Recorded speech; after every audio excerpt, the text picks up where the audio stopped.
The makers of Campbell Soup present the Campbell Playhouse. Orson Welles, producer.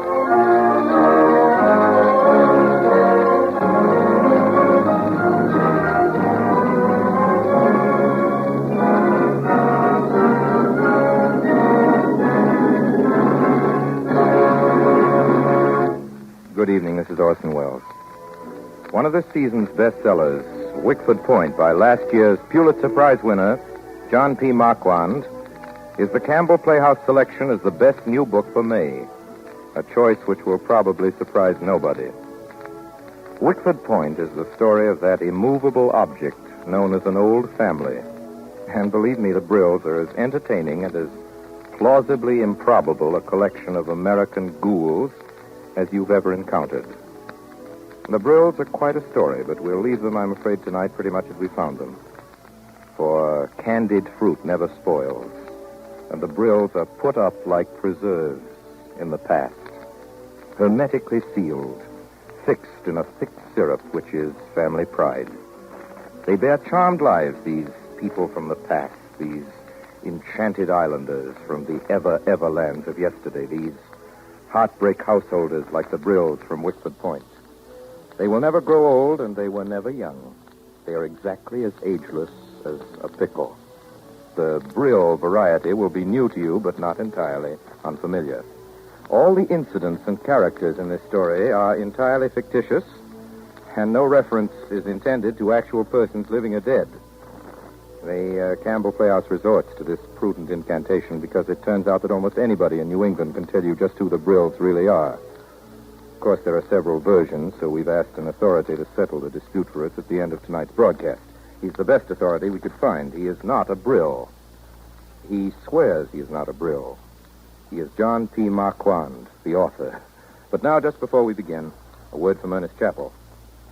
Let me ask what comes to your mind when I mention chicken for dinner. I think I know. You visualize a fine, plump chicken sizzling brown and falling into tender slices under the touch of the carving knife.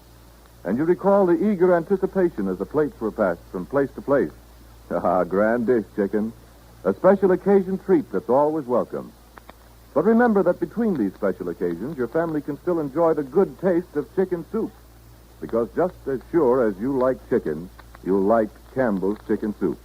You'll see how chicken-rich it is in the very golden glisten of it. You'll taste deep-down chicken flavor in every tempting spoonful. What's more, you'll find pieces of tender chicken meat in it and fluffy, snowy rice. I know you'll agree that Campbell's is the real old-fashioned kind of chicken soup. Why not keep several cans of Campbell's chicken soup on hand? And now for the Orson Welles production of Wexford Point.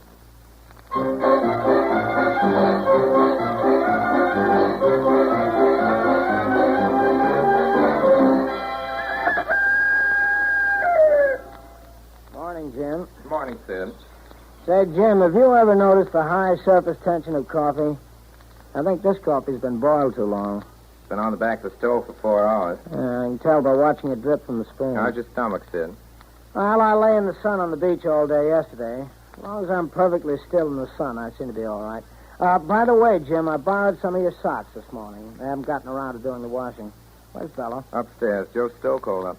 Joe? Didn't call Bella up, did he? No, me. Wants to meet me in Boston. Bella went upstairs to listen in on the extension. Snake. I thought you said Jim. Oh, never mind. You called me a snake. Jim, the only one on this place who can call me names. Besides, why shouldn't I listen when my ex-husband calls? Now, look here, Bella. You listen to me, Sid. I've sat around long enough seeing you dribble coffee and hearing about your belly aches. You think you're a genius, don't you? Well, you're just too lazy to move. What did you do with that $10 you took out of my pocketbook yesterday? I don't know. I forget. You forget. Oh, what's the use? I'm going to get out of here. I'm going to spend the night over at the Jacobs. If you're driving into Boston, you'll drop me off, won't you, darling? Yes, I'll drop you off. In the ocean with a stone around your neck. Shut up, Sid. So long, Jim. See you when you get back.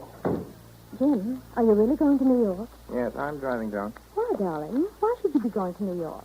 Business. I'm going to see my agent. Oh, that all? Yes, of course, that's all. It wouldn't be that Pat Layton has been calling you again.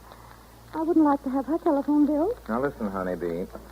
Oh, good morning, Cousin Clotilde. Good morning, Jim. Good morning, Bella. Listen, Mother, I wish you'd tell Sid. I'm glad you're down to breakfast, my dear. Pass me the coffee, Bella. Jim, have you got a cigarette?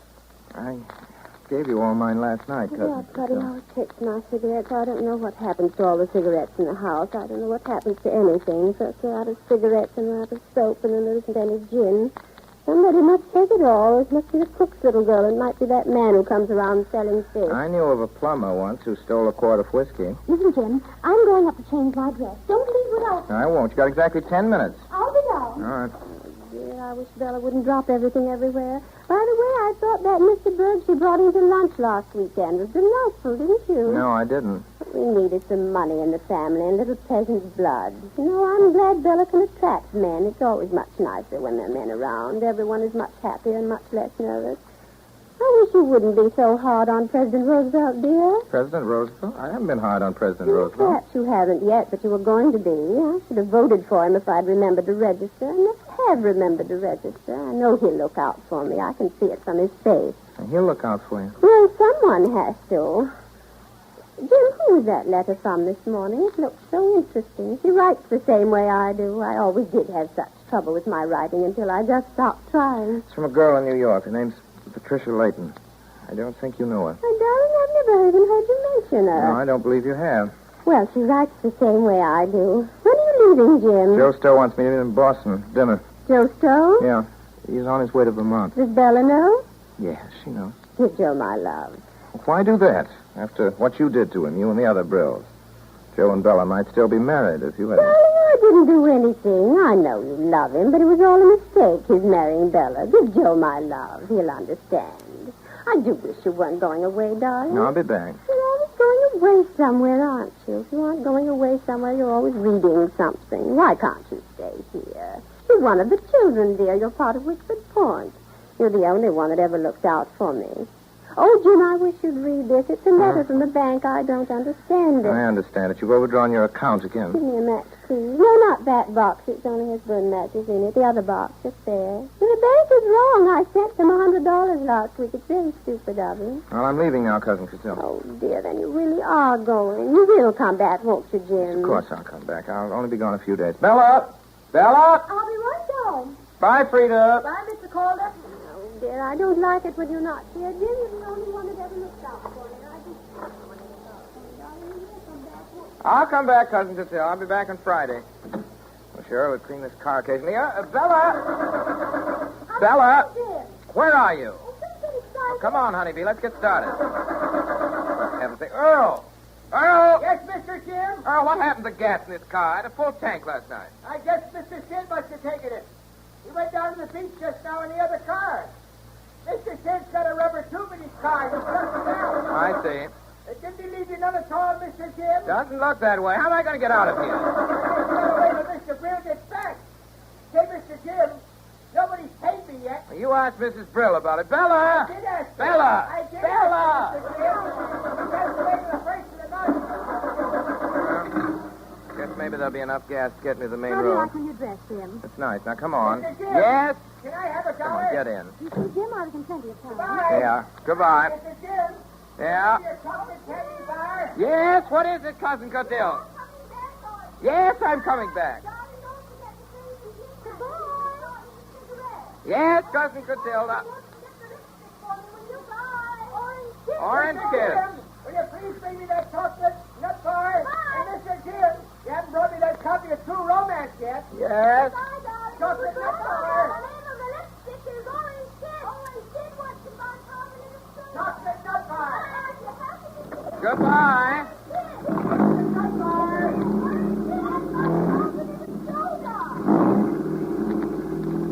Jim, I've forgotten my purse. I thought it was in this bag. You don't want to go back, do you? No. Lend me $10, will you? All right. Thanks. You're awfully sweet, darling. It's nice to get out of Wexford Point, isn't it? Yes. Everybody gets so screwy down there. They just sit and sit.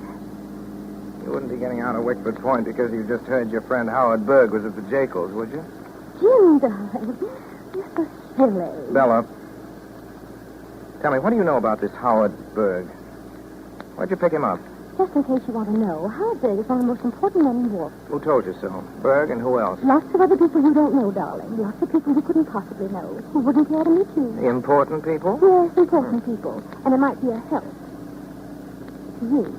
It just happens that Howard Berg could help you a great deal Howard Berg is a very intimate friend of Sinclair Lewis, Ernest Hemingway, Bruce Hawkinson, and James Branch Cabell. How do you like that, darling? Is he an intimate friend of John Galsworthy? It just happens that he had lunch with Mr. Galsworthy last week when Mr. Galsworthy was over from England. Now, butter that on your dry toast, darling. Well, maybe I'm wrong about Mr. Berg. You're quite sure he had lunch with Mr. Galsworthy last week? Right? You didn't happen to know, Honeybee, that John Galsworthy died 5 years ago. It doesn't do any good to lie like that, Jim. Just because no really fine novelist, no really worthwhile writer, no really worthwhile anything has ever honored you by his acquaintance. Is Berg going to be at the Jacobs? Suppose you ask when you get there, darling. Thanks, I will. Stella, come on, come across with us. Has Berg asked you to marry him or not? Please don't, Jim. Please. Jim, I can't go on like I this. don't suppose you can. I can't. I just can't stand it. I can't. Then don't. Oh, don't be so disagreeable. Nobody does anything about anything. I can't go on like this. All I want is to be happy and... Jim, what are you going to say to Joe? What do you mean? What am I going to say to Joe? I mean about me. There probably won't be anything about you. Oh, yes, there will. He'll ask about me, I know it. Not that I care, because I can see him myself any time I really want to. He always talks about me when he's had a drink or two. Who told you that? Oh, lots of people. There is such a thing as being loyal, darling. Everybody knows how he treated me if you don't. Do they? Oh, I've been over the jump. I'm not complaining. There are ways of doing everything. There are ways of being a gentleman. Joe Stowe is the nearest thing you ever came to seeing a gentleman. Oh, is he really, darling? Yes, Jim. Oh, I should think the least thing a gentleman could do is to see that his former wife isn't starving when he's making $150,000 a year. You never missed a meal, Honeybee. It isn't his fault I haven't. You said you didn't want a nickel from him. You kept saying it to the lawyers all the time. Well, how could I guess he'd be successful? Listen, Honeybee. Joe's been a friend of mine for quite a while, and he's going to keep on being one. You're not going to stop it, so just forget about Joe. He took a beating when he was with you, and he's well out of it, and he knows it. Oh, he does he? Oh, when you see Joe, you tell him for me that I am well out of it, too. Tell him he doesn't know what love is. Tell him... Well, skip it. Getting to the Jacobs now. Jim. Yeah? Jim, do you think Joe still loves me? Skip it, Honeybee. Here's the Jacobs. And you're not coming in? Nope. Bye, Bella. Darling, you're awfully sweet. There's no one as sweet as you. What is it you want now, Honeybee? Jim, where could I get you if I want to tomorrow or the next day on the telephone? What's the matter? Afraid you're going to get into a jam? No, of course not. You better come across. What are you up to, Bella? There's nothing. What a silly question. What makes you ask? Because you said you couldn't go on like this. But, darling, I say that all the time. All the girls say that. It's none of my business, but I'd look out for Mr. Howard Berg if I were you, Sweetness. I'll be in New York, my agents tomorrow, the next day, and perhaps the next night. Be careful, though, Bella. Take a little solid food before you have any cocktails. Oh, be careful yourself. There's Howard Berg now. He's waiting for me. That's nice. Hello, Bella. Hello. Jim, please. Well to see you here, Mr. Calder. Hello, Howard. Susie! Hello, Susie! Jim, I'm going to run up and say hello to Susie Jack. Goodbye, darling. Bye, Bella. Aren't you getting out, Mr. Calder? No, I called you Howard. An engagement in Boston. Oh.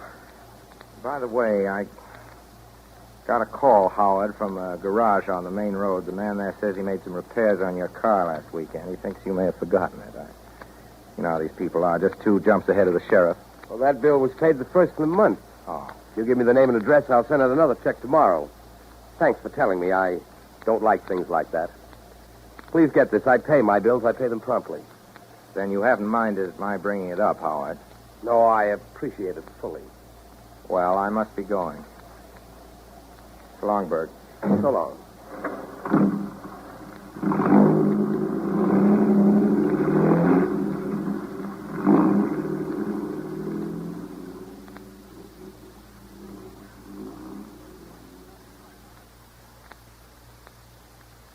Hello, Jim. How are you? Hello. It's good to see you. Well, Joe, how are you? Oh, just the same. Nothing changes much. Same old place. Same old faces. Oh, cheer up, Joe. The world's better than it used to be. No, it isn't. Absolutely the same. Listen, Joe, aren't you better off than you were 3 years ago? You're darned well right, I'm better off.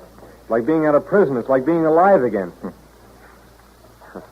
Sorry, I didn't mean to say it quite that way, but you know what I mean. All right, go ahead and say it. All right. Blast the Brills. I still feel that way. They tried to ruin me. They tried to take out my heart and lungs and liver and stuff me with sawdust. They didn't mean to do that. They couldn't help it, Joe. I can see them now, them in their house. I'll bet there's still that same muddy smell from the river. And the trees are greener than anywhere else. And the hummingbirds keep buzzing in the trumpet vines. And the plumbing gets out of order all the time. And the cat has kittens. And everybody's unhappy in the parlor. And Sid has indigestion. And nobody's able to stand it anymore. It isn't good for you to hang around that place, Jim. You ought to get out. Let's go away somewhere. Cousin Clotilde told me to give you her love. Oh, that was good of her. Jim, I wish I didn't keep worrying about Bella every now and then. Bella's all right. She isn't going to kill herself. She never gave a hang about you, really. Bella doesn't give a hang for anything. She isn't made that way. She can't take time out caring for anybody because she has too much trouble looking out for herself. You needn't be so rough on her, Jim. If you won't stand up for Bella, I will. Don't worry, there'll always be somebody to stand up for Bella. You're well out of it, Joe. If she ever calls you up, don't answer. If you ever see her cross the street. You know, Jim, might have been all right. What might have been? Bella and me. Oh, don't fool yourself, Joe. We all get exactly what's coming to us. You ought to know by this time that there's no such thing as might have been. It'll always be the same. All right, Jim. Let's go in now. I'm getting hungry.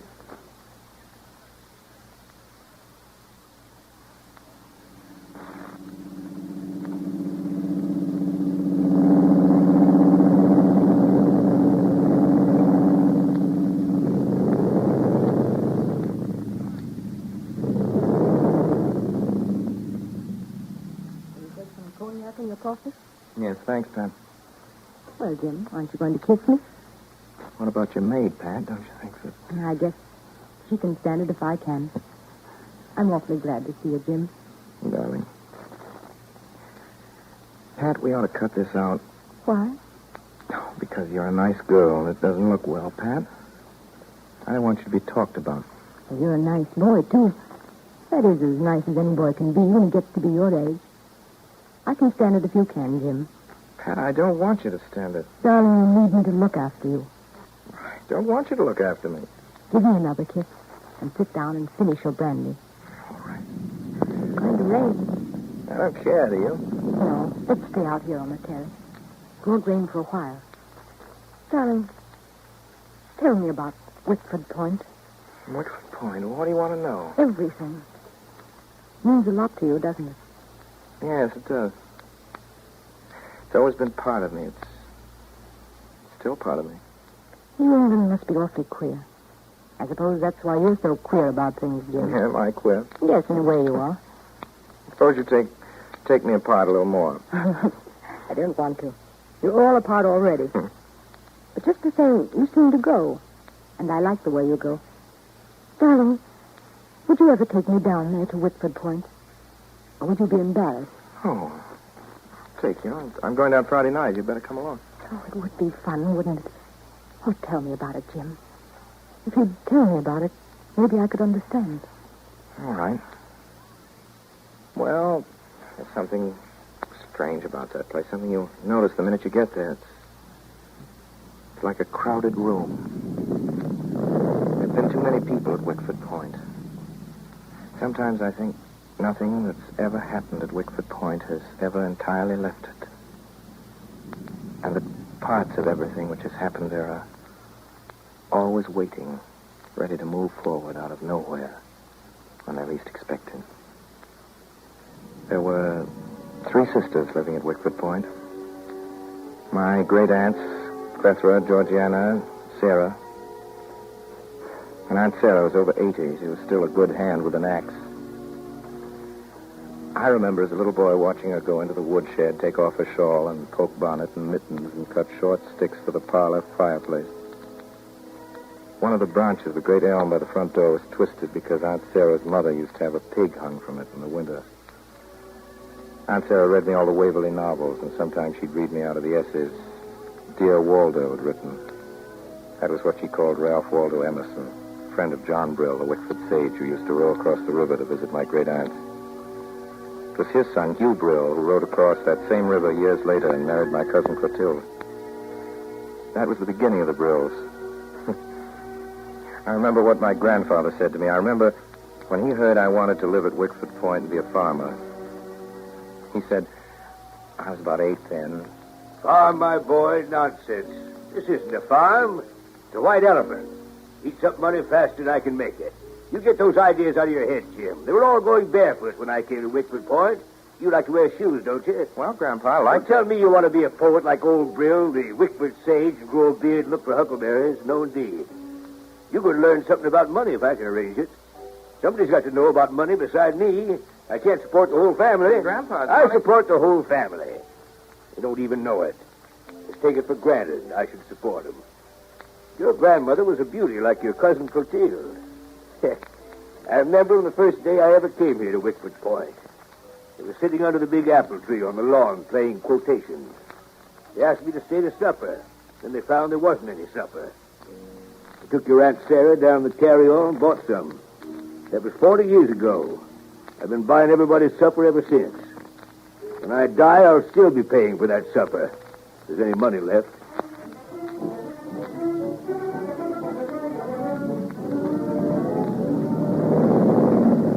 The last few years, Aunt Sarah's mind began to wander. It was occupied with vanished personalities, and ghosts were always walking with her. I remember the first time I took Joe Stowe down to Wexford Point. When she saw him, she took off her glasses and blinked and smiled. Aunt Sarah, Jim's home from college, and he's brought a friend. Yes, yes, indeed. Come here and kiss me, Henry. No, it isn't Henry, Aunt Sarah. It's Jim. Jim, Henry's son. And he's brought a friend from college. Joe Stowe. It doesn't signify. I know Henry when I see him, but I didn't know he was bringing Robert with him. I had thought that Robert was in China. It isn't Robert, Aunt Sarah. It's a friend of mine, Mr. Stowe. Well, it doesn't really signify. Robert is coming back from China this month. I suppose the Merediths were there. How are matters on the island? I do hope the Queen is learning her alphabet. Yes, the Queen can almost read by now. Dear, I suppose you put in at the Ivory Coast. Yes, the we others did. must be very pleased. Very pleased indeed with you, Robert. Aunt Sarah, this is Mr. Stowe. It's Jim's friend from college. And it's time for you to go upstairs now. Well, it doesn't signify. I should admire not to have you continually interrupt me, Susan. It doesn't signify. He's made the voyage. Everything that I've said remains absolutely true. Good night.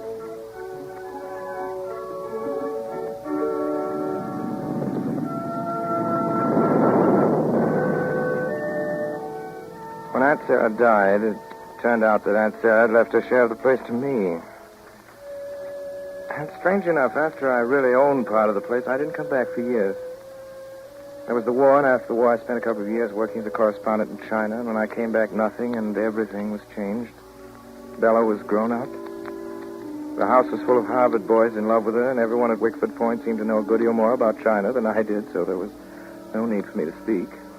I was back in my old room next to Bella's. The first night I was back, my door opened gently, and Bella came in. I remember she was wearing the icy blue robe I'd given her and the little embroidered slippers I'd sent her from Shanghai, and her black hair fell in 2 braids over her shoulders, just as she'd worn it when she was a little girl. Hello. What's the matter, Belle? Can't you go to sleep? Button this thing the right way for me, won't you, darling? I got to sleep, and then I woke up and remembered that I hadn't said good night to you at all. Button the darn thing up, please, darling. There you are. Jim, you're going to stay now, aren't you, darling? You're not going to leave us, are you? No, not for a while. I was afraid you might. You see how everything is, don't you? Yes, I see how it is. Jim, kiss me. I'll feel better if you'll kiss me, dear. Jim, someone's got to help me. You're the only one. All right, I'll help you, Belle. I'm so afraid. Don't be afraid. It's too beautiful to be afraid. Jim, I've got to get out of this. I can't stand it, Jim. I'll be getting like them, like Clotilde and Sid and the rest of them. I'm getting more like them all the time. How do you mean? You have to be like them in a way because you're one of them. You're a Brill, Bella. You can't get away from that. Bella, what is it? You're worried about something. Is it that boy from Harvard who was here this evening? Do you love him, Bill? I don't know.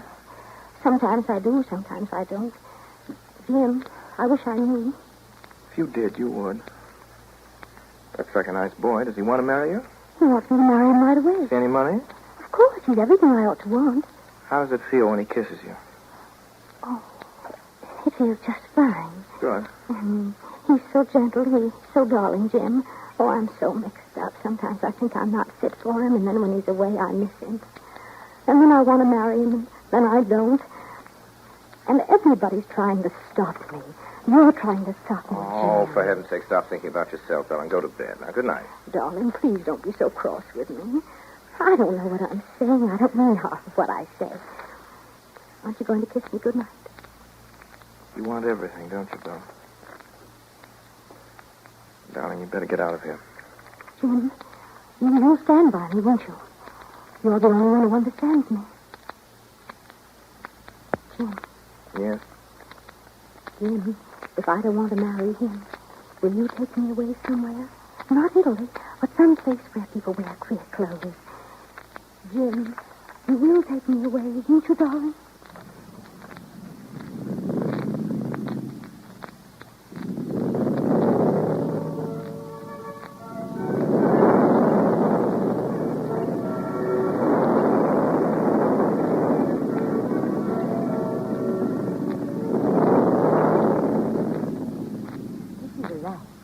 That's fine. I wish it wouldn't rain. Jim, they seem to be so afraid, all those people. What are they afraid of? They don't know, Pat. They've lived in a world of their own so long that they can't face another world. They live in a strange land called Wexford Point, the land of a great belief that they are brills. Brills, unlike other people, and very, very remarkable. And yet they're afraid. Yes. Yes, they're afraid. Clotilde, Sid, Bella, all of them. They're all afraid.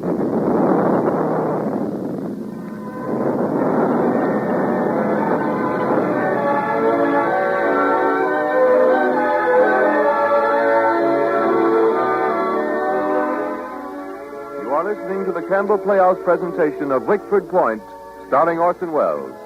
This is the Columbia Broadcasting System.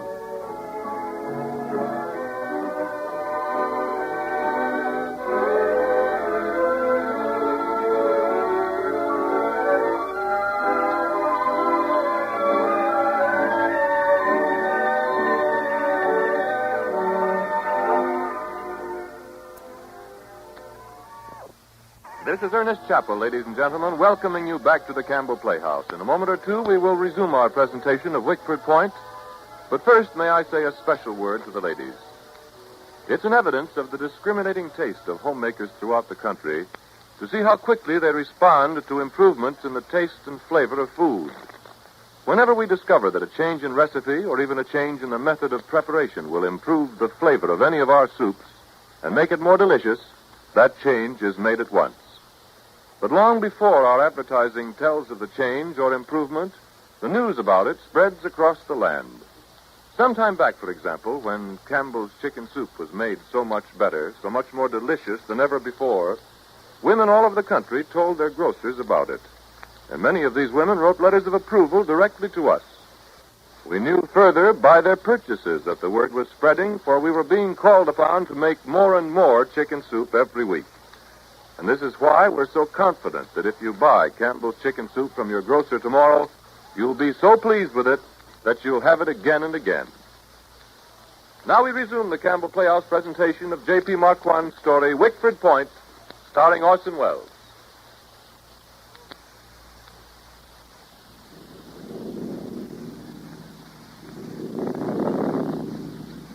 We're really going to have that thunderstorm. Yes. Let's get over with. Thunderstorms always act as though they were so darned important.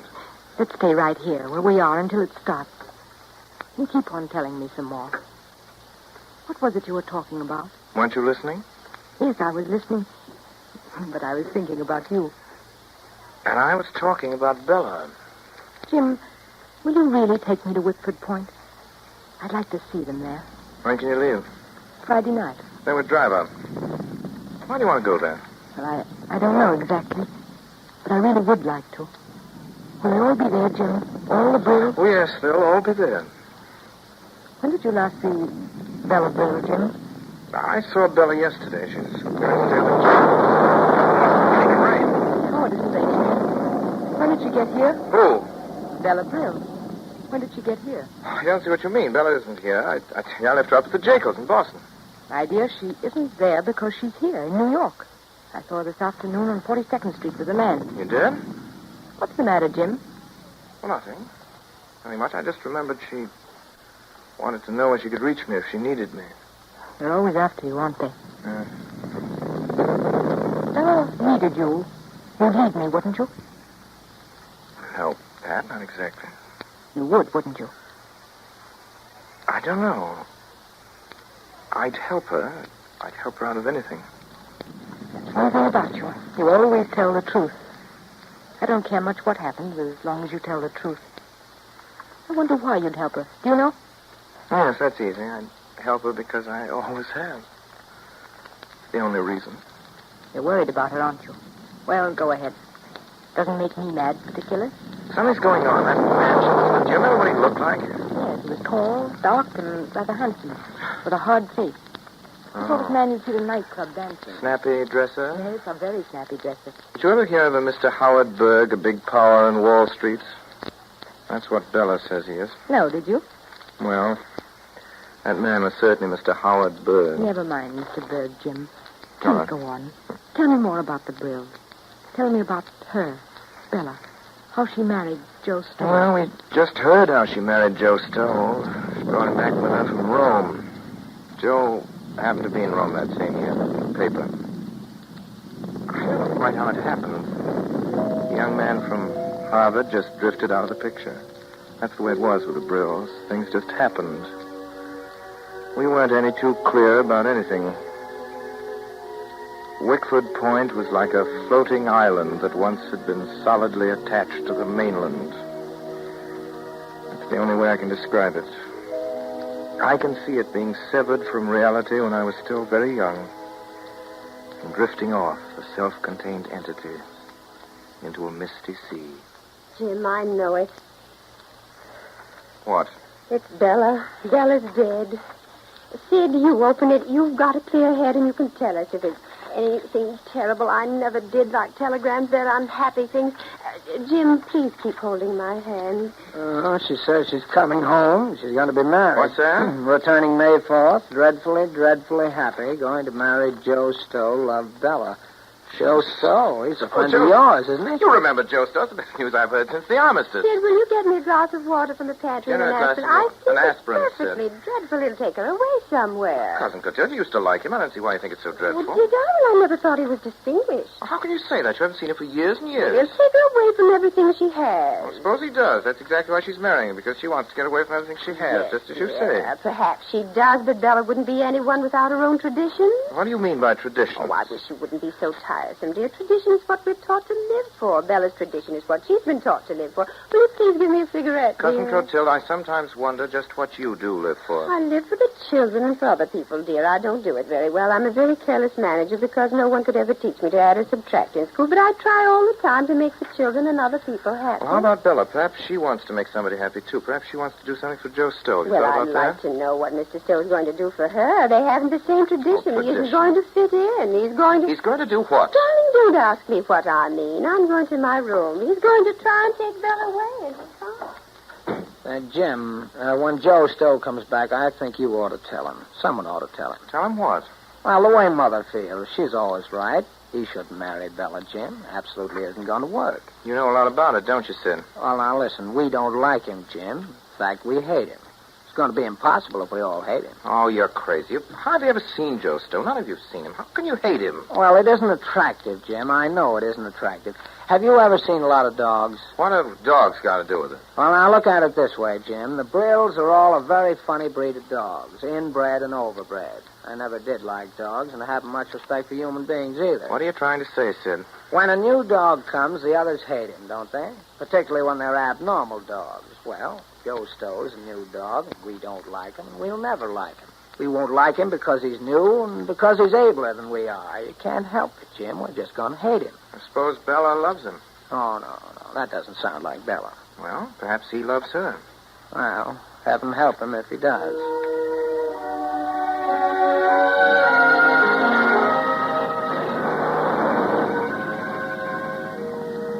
They were married that fall. Sid was right about her marriage. I suppose, in a way, she couldn't help the things she did to Joe. Well, it lasted 4 years altogether, and then there was another year before she finally went to Reno. They should have broken off years before. Must have known it wouldn't work, but it's always hard to stop when you've started. Listen to the rain, Jim. Yeah. That started, too. The whole roof's wet. Suppose we'd better go in. I'm afraid so. Better bring the chairs in. Hey, man, your phone ringing. I'll take it. All right. You think it's for you? Does anybody know you're here? I don't think so. Hello? Yes? Yes, he's here. Just a minute. It's your cousin, Jim. My cousin? You... Bella Brill.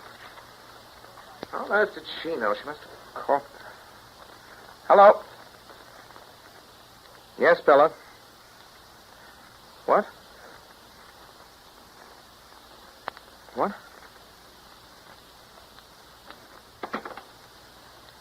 Pat, I'm sorry. I know what you think.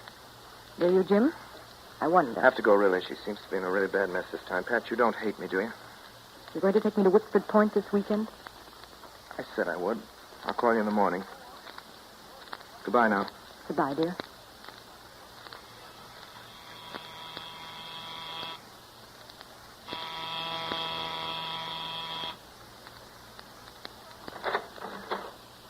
Hello? Bella called me up. Where is she? Berg, I didn't expect to find you here. Well, What's the matter? not a thing. What makes you think there is? Where's Bella? The other room. So she called you up, did she? That's what she was doing. Well, she can get into the whole fire department and lights net, too, but I'm...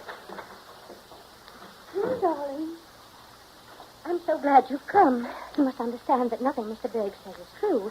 It's all preposterous. What have you been doing this time, Bella? It's Howard, darling. Howard is being perfectly preposterous. You said that before, Bella, and you've said it enough. You're not going to talk yourself out of this. You see, Jim, it's perfectly impossible. You won't listen to reason. Suppose you try to tell me. All right. Here's the way it is. I've been good enough to dance with Bella and take her places as long as I paid enough. Now it turns out I wasn't good enough for anything else. Last night she lied to me and went off with somebody that was good enough. Not quite nice, right, Bella? I don't quite gather what you think you can do about it, Berg. Well, I'll tell you what I can do about it. I don't care what people say about me, and I think Bella cares a good deal what they say about her.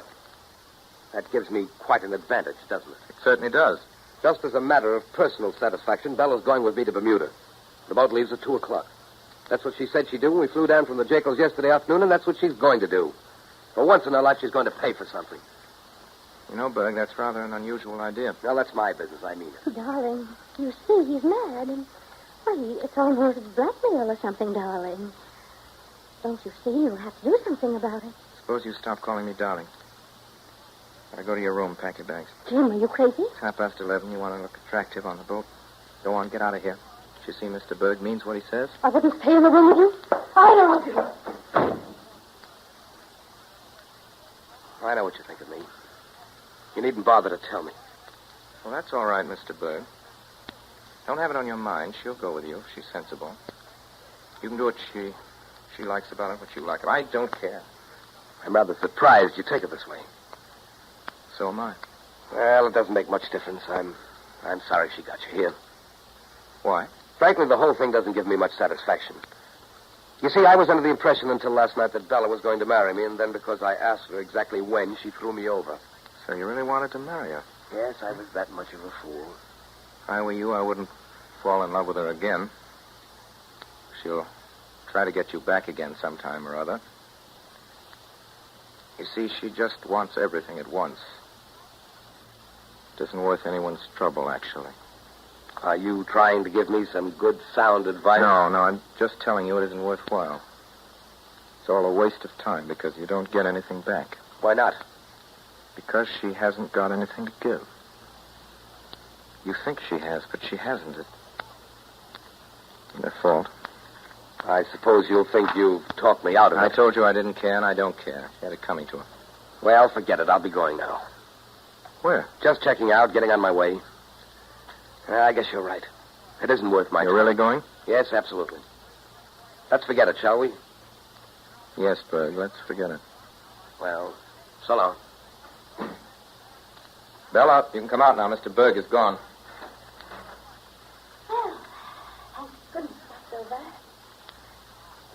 You're not angry with me, are you? No, not particularly. You won't tell, will you? No. Just why did you come down here? Well, I was at the jet. And you didn't stay. I'm just wondering if you ever meant to stay. If you don't believe me, I can't make you. Oh, Jim, isn't it perfectly logical that I should want to get away? You keep wanting to get away. I just can't stand it at Wexford Point all the time. It gets me nearly frantic to see them sitting around and talking. I can't stand it, and I won't. You've said all that before, Bill. Can't stand anything. Life hasn't been fair to me, Jim, and it isn't because I haven't tried. But you see it, don't you? Nothing has come back to me. That's what makes me frightened. That's why I did what I did yesterday, darling. I don't want anyone like Howard Berg. When I understood he thought we were engaged, it really did upset me. It just made me realize that I didn't have anything at all. And I'm getting old. Jim, aren't you feeling well? You're not listening. Yes, I'm listening, Bill. Well, maybe you think I'm getting old, Jim. No. You're the prettiest girl I know. Then it's all right, isn't it? You see why I came down here, and that all this doesn't mean anything. Remember the games we used to play at parties? What is the matter? You're not listening, darling. I'm sorry, Bill. What game? You know, Clotilde used to have it when I had birthday parties. All the chairs were back to back, and the music would play, and we'd walk around them, and the music would stop, and we'd all sit down, except one of us would be left. Well, the music's nearly stopped. So it's nearly stopped. Yes. You see what I mean? Well, sweetness, a lot of nice boys have offered you a chair. I remember another game where someone offers you a chair and asks you to sit down, and just when you're starting to, he pulls it out from under you and you go down, boom. You never had that happen to you, have you? That's fluff. You know what I mean. I mean, I haven't anything. Not anything left. Except you. I'll always have you, darling. I think I care more about that than anything else in the world. I mean, really care. And we quarrel and we fight, but you tell me what you think of me. You're still with me, aren't you, Jim? Bill. Aren't you, Jim? Bill, I've always told you the truth. I've never thought of you exactly like this. You've always been a sort of habit up to now. That's it. It's habit, darling. Well, it isn't anymore. I'm through, Bill. I'm sorry, but I'm absolutely through. I knew you were cross, darling. I don't blame you for being tired of me. I'm pretty tired of myself. I'm sorry, Bill. I didn't say I was tired. I said that I was through. Darling, just tell me what I've done. There's no use talking about it, Bill. I'm through. You don't like me? You don't like me at all? It's worse than that. I feel impersonal. I can see what your good points and your bad points are, and I don't care. I'm sorry, Bill. Oh, stop saying you're sorry and tell me what's the It isn't matter. your fault. It's just the way things are. You haven't got anything to give to anyone that anyone wants. I didn't mean exactly that, Bill. Now, don't throw that glass. You'll be sorry. Don't do that again, Bill. I'm sorry, darling. You just made me so mad. I'm so afraid, darling. And you know I always tell you everything. I'll go. No, I'll go. Hello. Hello. Joe, how'd you get here? Fella sent me a wire. Thought you were in Vermont, Joe. I was in Vermont. Airplane. I hired one. Now, run along, Jim. Bella and I have something particular to say to each other. There's one thing you didn't tell me, Bella, that you wired Joe. Oh, Jim, So, all she had to do was whistle. Yeah. She only had to whistle. Run along now, Jim. You act as though I wanted to stay. Go ahead, Joe. Make a fool of yourself. Go ahead if you want to get mixed up again. Well, with it. that's about enough from you. I don't want to get mad at you, Jim. Sorry. Getting just what's coming to you. Well, go ahead. Live it all over again. Personally, I don't care. That suits me. If we do it all over, we can do it without you this time. You're going to, Joe. No, Jim. I want you to stay. Really, Jim. I'm such an awful fool, you know. I never can do things right. Oh, you're both of you so patient. Never mind it, Bill. Darling, I'm so ashamed. Where's your handkerchief? You have it in your hand. Don't you see what I'm saying, Joe? Don't you see it won't do any good? Wait a minute. Wait a minute, Bella. You and I can make it just the way it was if both of us really try. Oh, that's what you always kept hoping, dear, wasn't it? Well, we can't. It wouldn't be fair to try because I don't want you enough, Joe. I thought I did, but I don't. You don't know what you want right now, Belle. Let's talk about it later. Don't talk like that. You always talk like that. I do know what I want, and I don't want you, Joe. I don't want you because... What do you make me say it for? Why do you just look at me and make me? I don't want you, Joe, because I want Jim. Bella. I only want Jim. And he says he doesn't want me.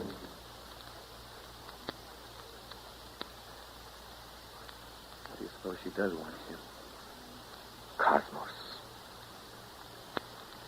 And I hired an airplane to get here. I was sick in one of those little paper bags. Hire another, Joe. It's the first break you've had in quite a while. You're out of it for good now. Get that into your head. You're out of it for good. It's the first generous thing I ever saw her do. I guess it's been you, Jim, all the time. If you think that... Oh, no.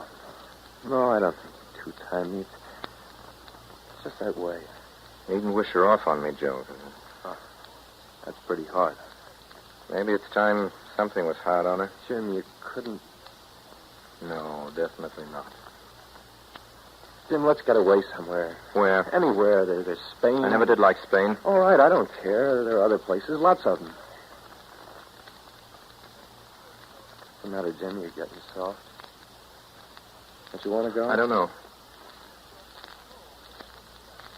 There's something you haven't told me? Yes, but not about Bella, Joe. I knew there was something. That's a fine way not to tell your friend. I'll tell you about it later. Well, if you change your mind, you know where to get. Yes, I know. The message. Yes. It's no worse than it's ever been. See you later, Jim. So long, Joe. Good luck.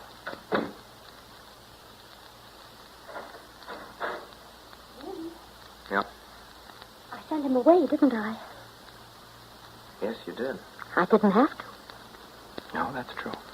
Darling, it was what you wanted, wasn't it? I didn't ask you to. But it was what you wanted, wasn't it?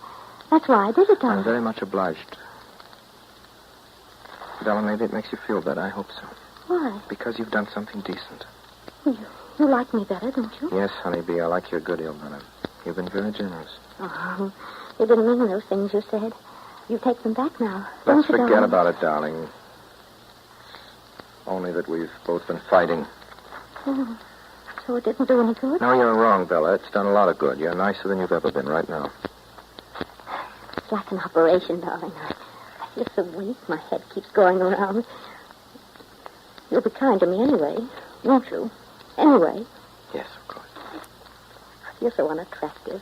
Let's go somewhere and have lunch and have some champagne. All right, now, but you'd better pack. Why? Because you've done enough for one day, sweetness. I'm going to send you back to Wexford Point. Oh, that's all that ever happens, no matter what we do. I always go back to Wexford Point.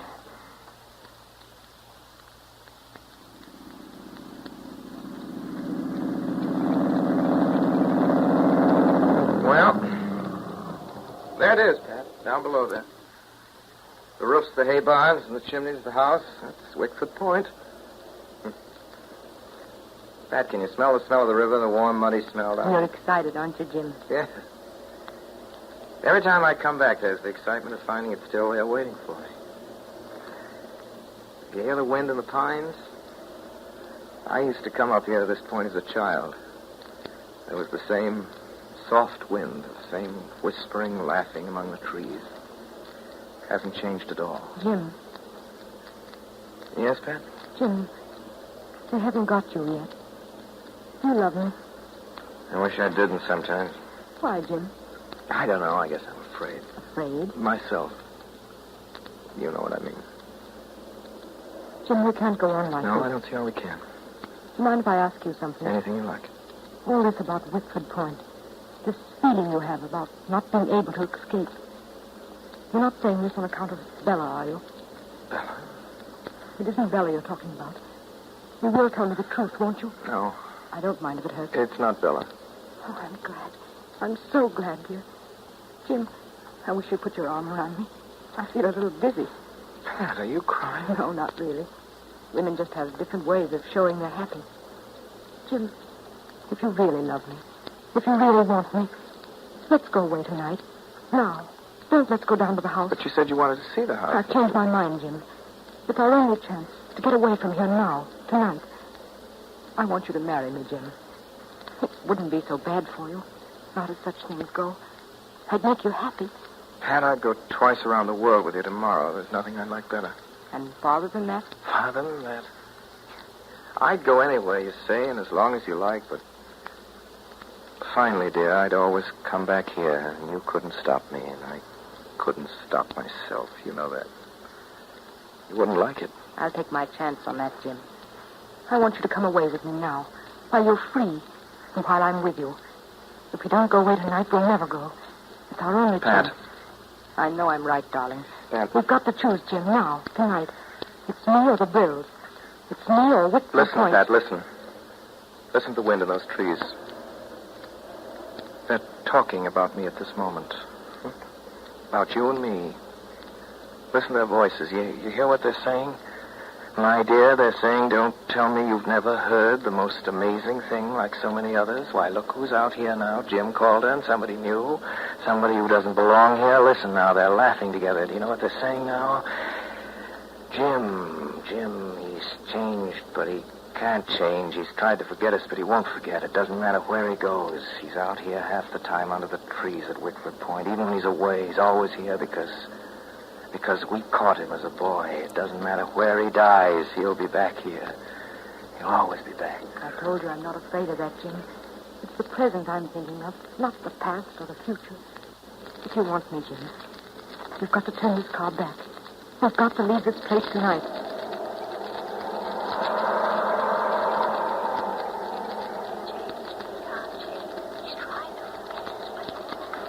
It doesn't matter where he goes. He's out here half the time under the trees at Wexford Point. Even when he's away, he's always here because we caught him as a boy. It doesn't matter where he dies. He'll be back here. He'll always be back. He'll always be back.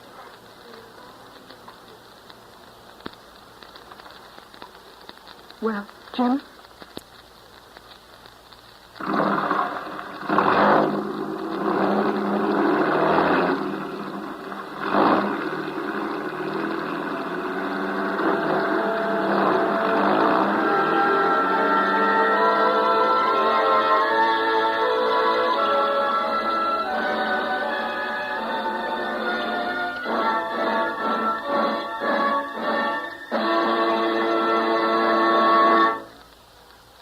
This concludes the Campbell Playhouse presentation of Wexford Point, starring Orson Welles.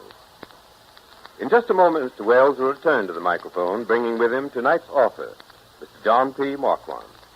But in the meantime, a word from Ernest Chappell. As I said a little while ago, you and your family can enjoy the good taste of chicken any time just by serving Campbell's chicken soup. You see, it's made the good old-fashioned way. Campbell's chefs use all of the meat of government-certified plump chickens. Then they simmer the broth long and slowly until it positively glistens with golden richness, and delicious chicken flavor abounds in every spoonful. And they add snowy rice and pieces of chicken so tender it almost melts in your mouth. But after all, the proof is in the eating. So why not have it this weekend? Because just as sure as you like chicken, you like Campbell's chicken soup. And here is Orson Welles. Ladies and gentlemen, John Phillips Marquand, author of Wexford Point, is, I'm told, a widely traveled man, and a man, moreover, and I can vouch for this, who is able to get very sharp impressions of the places he visits and the people he sees. He translates his observations into story form with such vividness that he's been generally charged with copying directly from life. In the case of the Pulitzer Prize novel, The Late George Apley, the fame of the fictional character grew so great that Harvard University made the non-existent Mr. Apley a member of the class of 1887. So far, 4 towns have claimed to be the site of Wexford Point, and numerous families and individuals think they are right there in the book. There's indeed a story told in Boston of a lady who bustled into a bookstore and said, "I just can't believe it's all true." I'm sure Mr. Marquand must have made some of it up himself. Now, what about this, Mr. Marquand? Tell us the truth about these famous characters of yours. Are they real people? Well, Mr. Wells, I might answer you with what is written on the flyleaf of all novels these days. I know what you mean. All the incidents and characters in this novel are entirely fictitious. No reference is intended to any actual person living or dead. Am I correct? In a way, that's what I mean, yes. But any character in a book is necessarily a composite of dozens of people. Living persons put into books are, curiously enough, not alive at all. They never fit into the dimensions of a plot. They are as much out of place on a book page as a fictional character would be if you saw him walking on the street. A good fictional character can never represent a living person. Strangely enough, even an incident you observe in life can seldom be transcribed into a book. If any living people see themselves in the pages of Wickford Point, I offer them my apologies.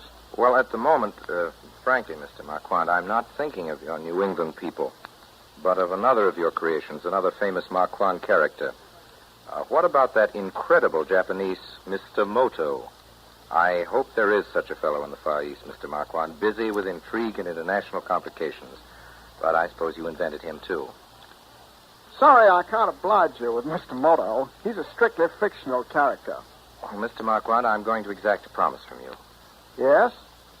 Just before we finish tonight, I want to ask you, if Mr. Moto ever comes knocking at your door, please don't tell him he's a composite type. Mr. Marquand, just send for me. I want to meet him.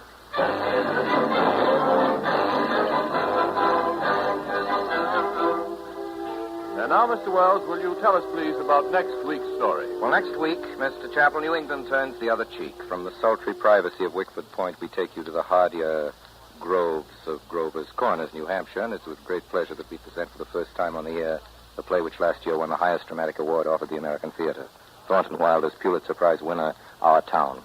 A play which does just what its title says, shows you a typical small American town and the lives of two of its leading citizens.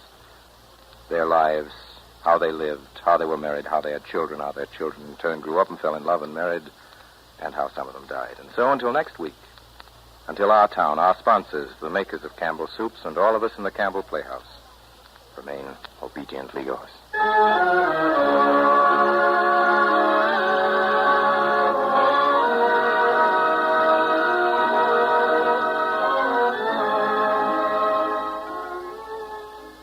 The makers of Campbell Soups join Orson Welles in inviting you to be with us at the Campbell Playhouse again next Friday evening for one of the most beautiful and moving plays that ever scored a 4-star hit on Broadway.